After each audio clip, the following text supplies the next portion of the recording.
गांव की सड़क रात के अंधेरे में डूबी हुई शांत पड़ी है। जैसे ही घड़ी रात के 10 बजे का संकेत देती है, सन्नाटा छा जाता है जो केवल परछाइयों से टूटता है।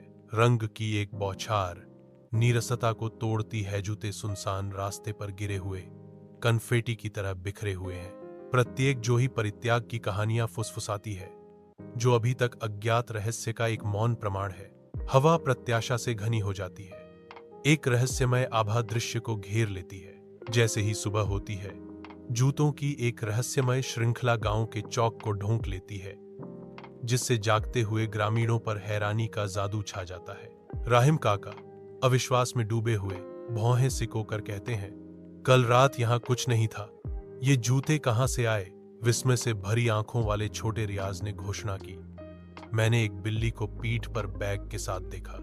रियाज के दावे को खारिज करते हुए ग्रामीण हंसी में फूट पड़े। झूठा। जैसे ही ग्रामीण इकट्ठा होते हैं, रहस्य गहरा होता जाता है। उनकी फुसफुसाहट और हंसी चौक में गूंजती है। बिखरे हुए जूते स्पष्टीकृत के लिए एक मौन वसीयतनामा है।